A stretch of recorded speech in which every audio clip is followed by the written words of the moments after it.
The Invisible Life of Addie LaRue, a story about memory, freedom, and the price of being seen. Cold, open. Imagine living forever, but leaving no footprint. No one holds your name in their mouth. No friend remembers your laugh. No lover keeps your face in their mind. You can walk into a room, speak, touch, help, even hurt. The moment you turn away, you vanish from people's memory like smoke in rain. That is the trap at the heart of this novel. It takes the old wish for immortality and twists it.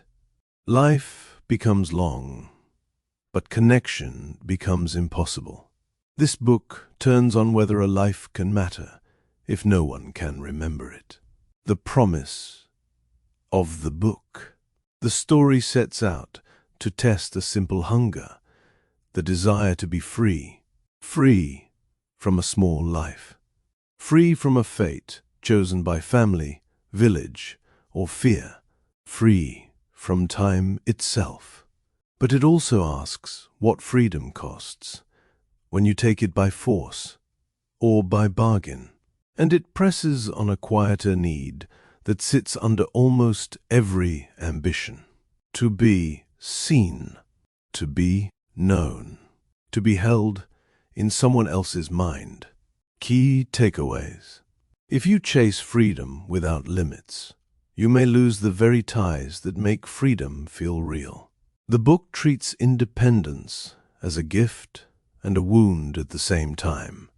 Being remembered is a kind of shelter, not fame, not applause. Simple recognition that says, I know you were here. Stories can outlast bodies. Art becomes a way to leave fingerprints when a name will not stick. Loneliness is not just being alone. It is being unheld. The novel draws a line between solitude you choose and isolation forced on you. Bargains are rarely about what you ask for. They are about what you are willing to give up. The trade is the point. The wish is the bait.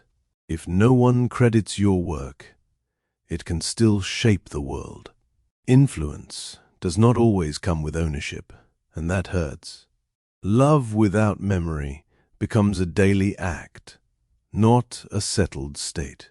It turns romance into effort, not certainty. If you want to be remembered, start by remembering others. Attention is not just a gift you want. It is a practice you can offer. The core thesis. At its core, The Invisible Life of Addie LaRue is a thought experiment with teeth. It asks, what happens to a person when their identity cannot anchor in other people's minds? Most of us are built in layers of reflection.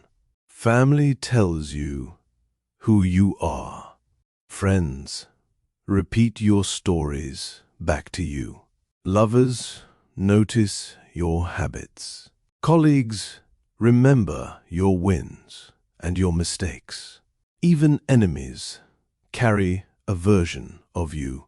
Take that away, and the self becomes unstable. You still have thoughts.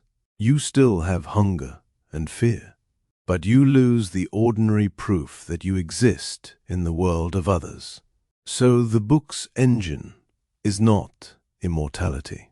It is the collision between time and memory. One force stretches her life long. The other erases her impact again and again. And in the middle sits a question that sounds romantic, but is actually brutal. Is love possible without lasting recognition?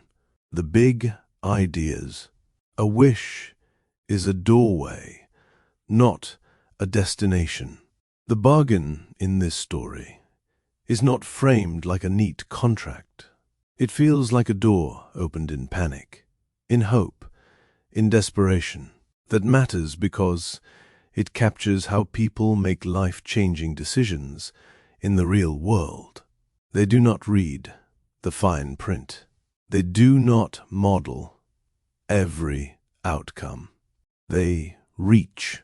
The book uses that reach to show how a single moment can reshape a lifetime. Not because fate demanded it, but because longing did. So what? If you treat your biggest choices as pure escape, you may walk into a new cage. The curse of being forgettable is a kind of violence. Being forgotten is often played for comedy in stories. Here it is treated as a steady erasure. When no one can hold your name, you lose safety. You lose continuity. You lose the simple comfort of familiarity. The book turns forgetting into something physical. It becomes the reason she cannot build an ordinary life. It becomes the reason she must improvise every day. So what? Recognition is not a luxury. It is one of the quiet foundations of mental stability. Identity needs witnesses. Without witnesses, identity becomes private. Private identity can still be real, but it becomes harder to trust. The novel keeps returning to the need for a mirror. Not vanity, not attention. A mirror that says, yes, I see you. Yes, you are consistent. Yes, you are more than a passing blur. This is why the story's emotional stakes do not live in the supernatural. They live in the human hunger for a steady place in someone else's mind. So what? If you feel unmoored, the fix is not always inside your own head. Sometimes it is the quality of your relationships. Art is a workaround for erasure. When a name will not stick, a mark might. The book treats art as a form of persistence, not as a trophy, but as evidence. A sketch, a phrase, a tune, a feeling left behind in someone who cannot explain why they are moved.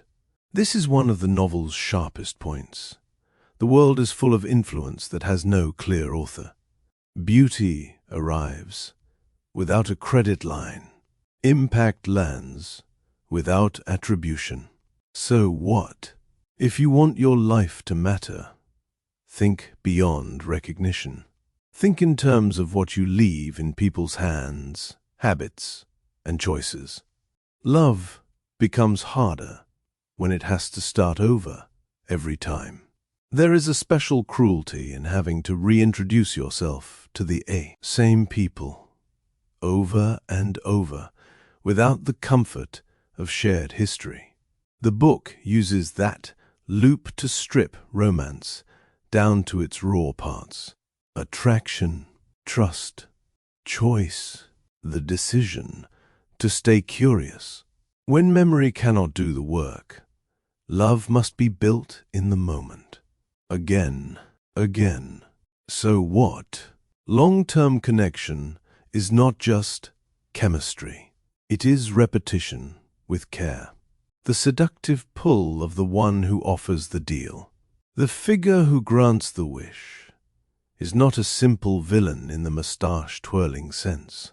The appeal is that he understands desire.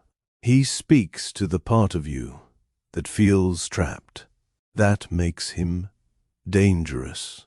Not because he is loud, but because he is precise. The story asks you to sit with an uncomfortable truth. The most harmful offers often arrive as relief. So what? If something feels like instant escape, pause. Ask what it is trying to buy from you.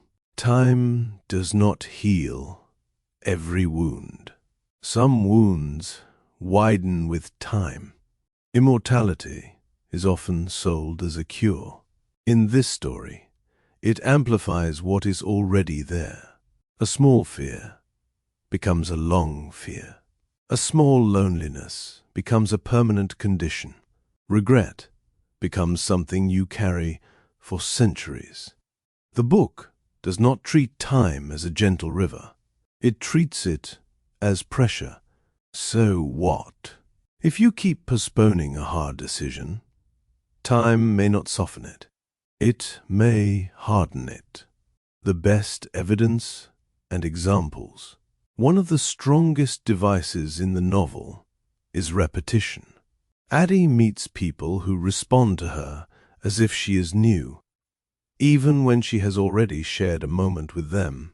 The emotional result is not just sadness. It is exhaustion. Another powerful example is the way she tries to leave traces through creative work and through small acts that ripple outward. The point is not a grand monument. The point is a stubborn refusal to be erased completely. And then the story introduces a crack in the curse, a person who can remember her. That single shift changes the entire emotional geometry of the book. Suddenly, the question is not only how to survive invisibility, it is what to do when visibility finally arrives. These examples work because they are simple. You do not need complicated law to feel them. The pain is legible. The hope is legible. Tensions, blind spots, and pushback. There is an inherent tension in romanticizing suffering. A story this elegant can make loneliness look poetic. Some listeners will feel the pull of that.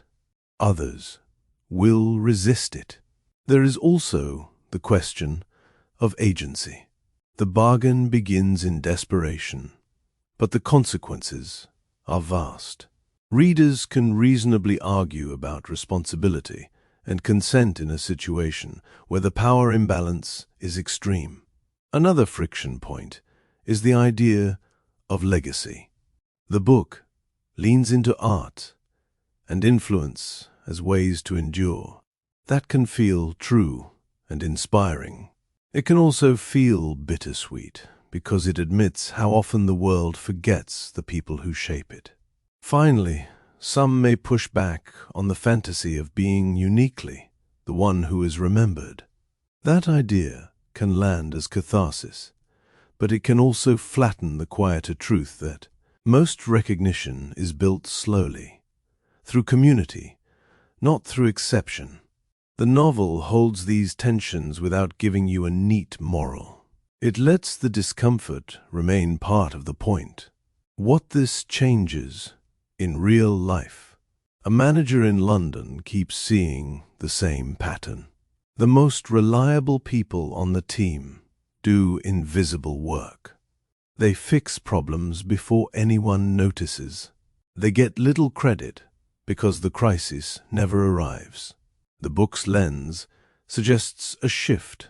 Name the work while it is still quiet. Make memory a habit, not a reward.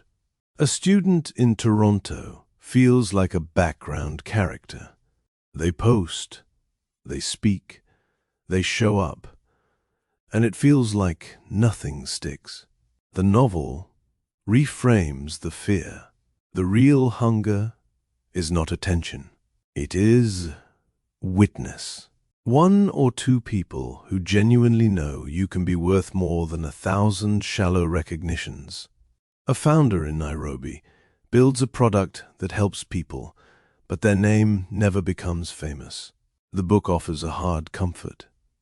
Impact can be real without ownership, but it also encourages a practical step.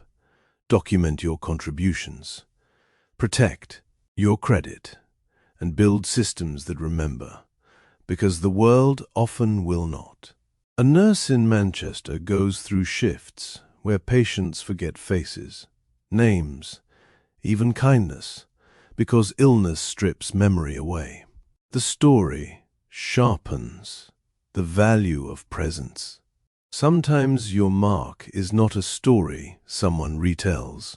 It is a moment of calm someone felt, even if they cannot name why. A simple action plan. Decide what being remembered means for you. Make it concrete. A few close relationships, a body of work, or a contribution to a community. Practice being a witness for other people. Say the thank you out loud. Name the effort. Repeat the story of someone's growth back to them. Create something that can outlast a mood. Write, build, photograph, draw, record. The form matters less than the fact it exists outside your head. Keep a small archive of your own life. Notes, voice memos, journals, sketches, a folder of meaningful messages. Not for vanity, for continuity. Protect your credit in shared work. If you contribute, keep a record. If you lead, spread credit in public, not only in private. Notice the bargains you are tempted to make. Overwork for approval. Silence for safety. Shrinking for peace. Ask what the hidden price is. Choose one place to belong on purpose. A club, a team, a class, a volunteering rota. Regular presence is how memory forms. Treat loneliness like a signal, not a verdict. It is information. It tells you where you need witness, warmth, or repair. Conclusion. The Invisible Life of Addie LaRue takes a dreamy fantasy premise and pins it to a blunt human need to be held in memory. It argues, through story rather than sermon, that a life without witness becomes thin, no matter how long it lasts. And it suggests that the opposite of being forgotten is not fame. It is presence that repeats. It is love that remembers. It is art that leaves a trace. In the end, the question is not how to live forever. It is how to live in a way that cannot be erased.